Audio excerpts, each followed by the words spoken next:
Olá, graça e a paz do nosso Senhor Jesus Cristo. Mais um pedido aqui no canal. Eu vou fazer um comentário sobre teologia coaching.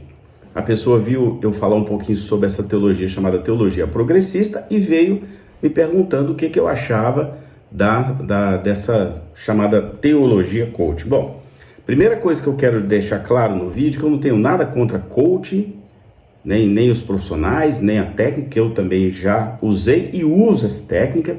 Nada contra PNL, ainda que eu não use muito PNL, mas nada contra, né? O que eu vou me posicionar aqui é o uso dessas técnicas nos púlpitos, tá? Nada a ver se você tiver uma membro da igreja, ou a equipe da igreja que precisa passar por um processo de coaching, não tem problema nenhum. Mas o uso do coaching nos púlpitos é isso aí, eu sou contra.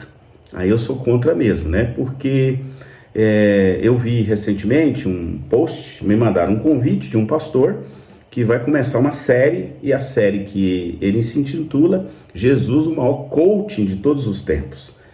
Bom, eu não vejo Jesus como coaching, né? Eu vejo Jesus como Senhor e Salvador, o Filho de Deus. Respeito, mas não concordo, né? Eu posso respeitar as pessoas, mas discordar, né, das ideias que elas disseminam. Então eu discordo. A teologia do coaching, né, no fundo, ela é também um pouco, digamos assim, vindo da teologia da prosperidade, que encheu os templos aí, né, criou denominação voltada só para essa área, né. Tinha um grande defensor, que era o pastor Benihim. Ele veio a público recentemente, pediu perdão por tudo que ele ensinou, que ele hoje discorda também. Não tem problema a gente errar, né? Errar faz parte. Mas foi assim até muito... eu fiquei assim, até me causou espécie, né, no dia. Nossa, ele vai fazer isso, e ele fez mesmo. Ele pediu perdão ao mundo inteiro por algumas coisas que ele disseminou aí em relação a essa doutrina, teologia da prosperidade. Então essa teologia, né, acabou migrando aí, gerando essa teologia coaching, que também, de certo modo, tem uma certa ligação com a teologia da progressista. Progressista é muito pior, porque ela defende coisas assim, como mudança de Bíblia, e que eu já falei aqui num vídeo aqui desse canal. Mas o que assusta na teologia coaching é que ela, de certo modo, mundaniza um pouco o púlpito, né? Seculariza um pouco o púlpito.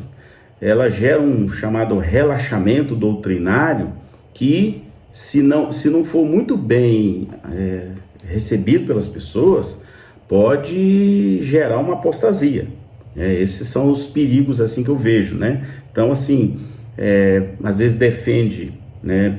Às vezes o pastor está lá no púlpito, né, muito ligado nessa teologia coaching, ele acaba cancelando alguns princípios bíblicos, dá ênfase ao experiencialismo, né, com uma mensagem que fica mais palatável ao público, evitando muito o confronto do pecado, né?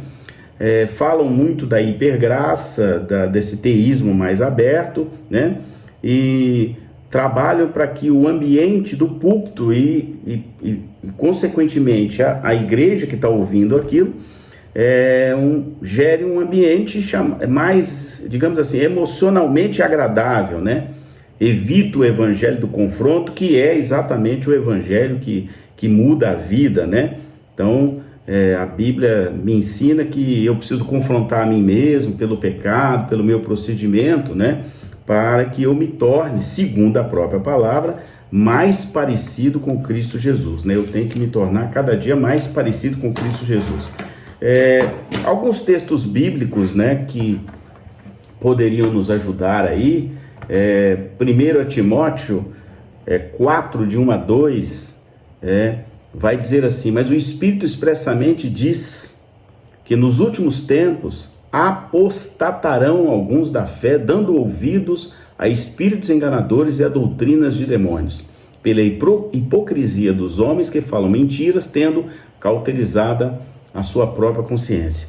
O perigo que eu vejo é esse aqui, de, né, os exageros que muitas às vezes acontecem, as êxtases, né, a ênfase ao emocionalismo, às experiências, né, possam levar a esse nível aqui. Quer dizer, então sai de cena o evangelho verdadeiro e entra em cena um evangelho com maquiagem. Essa é a minha preocupação. Então, assim, eu costumo dizer que quanto mais do reino, né, estivermos nós, menos o mundo terá força sobre nós. Então, eu tenho que me alimentar muito de Bíblia para que o reino esteja dentro de mim e aí o mundo não tenha condição de passar a ser maior do que os princípios do reino de Deus em mim. Então, a minha mente, ela é escrava das palavras de Deus. Então, eu sou submisso totalmente à palavra de Deus, à Bíblia, né? Ela está sempre aqui comigo, ó. Vocês já até conhecem minha Biblinha azul, né? Antiga, ó. Tanto que já teve de estudo nela. Então, o púlpito brasileiro, muitas vezes, por causa dessas influências do coaching, do PNL, né, acaba ficando um púlpito mais raso, porque ele fica cheio de técnicas de autoafirmação, um evangelho de autoajuda, um evangelho do bem-estar, o evangelho da felicidade plena, né? E isso é preocupante, né? Porque a Bíblia diz de que no mundo teríamos aflições, né? E que a gente sofreria também. Então esse evangelho que prega só uma felicidade é perigoso, né? Tem que pregar a felicidade, sim, né? Mas também dizer outras verdades, outros princípios que estão dentro da Bíblia Sagrada. Então a teologia da prosperidade, que teve origem lá naquela técnica de confissão positiva, né? Eu não vou falar disso aqui hoje, porque isso é um outro assunto que poderia alongar muito o vídeo. E agora essa teologia do coaching, né, que o perigo dela é esse antropocentrismo, né, no homem, essa ênfase muito grande à autoajuda, em que glorifica muito o homem, né? E quando você glorifica o homem, você, de alguma maneira, você está deixando de glorificar a Deus. Essa doutrina aí, coach, teve origem lá nos Estados Unidos, naquele grupo de estudiosos, de pensadores do chamado Novo Pensamento, que tem uma visão mais humanista de tudo, né? Então, o que a prosperidade, a teologia da prosperidade, qual era o núcleo dela? O núcleo dela era: você vai ficar rico. Deus tem que trabalhar para te deixar você rico, milionário. Esse era, assim, o grande núcleo da prosperidade. Agora, e o núcleo da teologia coaching? Ele você vai ser feliz, você nasceu para ser feliz, você nasceu para ser vencedor, um super vencedor, né? Você nasceu para ser aceito, você nasceu também para prosperar, né? Claro que isso fica muitas vezes nas entrelinhas, mas às vezes abertamente, outra hora nas entrelinhas de alguns pregadores, mas é isso que a gente percebe, ou que a gente depreende, acho que a palavra seria essa, das pregações, dos ensinos que a gente tem visto e ouvido por aí. Eu tenho até tido cuidado, né? Eu tirei essa palavra coach da minha biografia, quase não falo sobre isso, exatamente porque eu não quero confundir ninguém.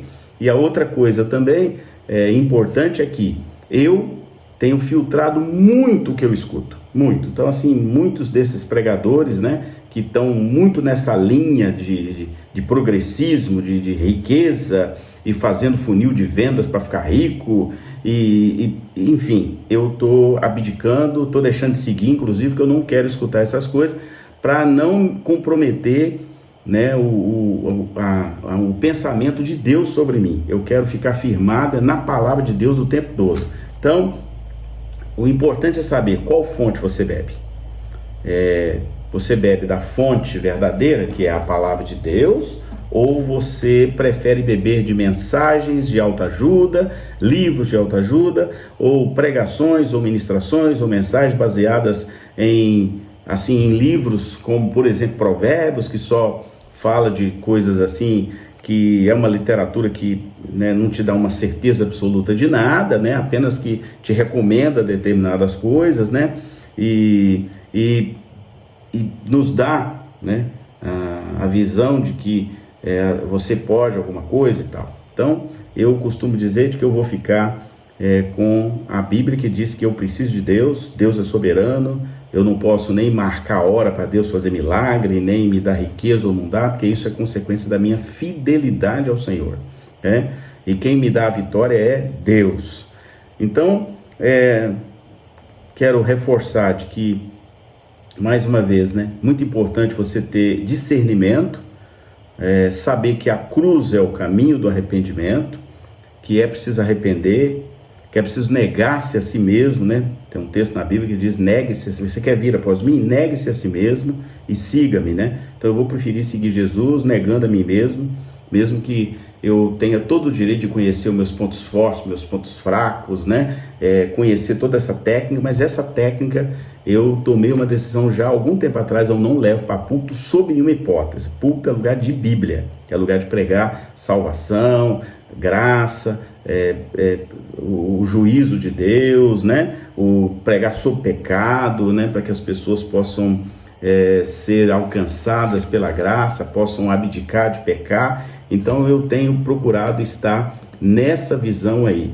Então o objetivo do vídeo, né, era exatamente dizer de que eu respeito o coaching, claro, né, mas tem que ter muito cuidado para não deixar as técnicas de humanismo que estão presentes lá, né, que vão te dar apenas vontade de ter resultados humanos a qualquer contexto, seja pessoal, profissional, familiar, espiritual ou financeiro, né? A tal da roda da vida aí, né? Quem trabalha com coach sabe o que eu estou falando. O materialismo que muitas vezes está presente nessas coisas, né? Que vão gerar aí uma autoafirmação, né? Dizendo que você tem um potencial infinito, que você é capaz de conquistar tudo, que você foi feito para vencer, que você foi feito para ser um super vencedor, ter cuidado com isso, ter cuidado bastante, né, com as palavras que são liberadas, né? Eu costumo dizer que a gente precisa ser bereano.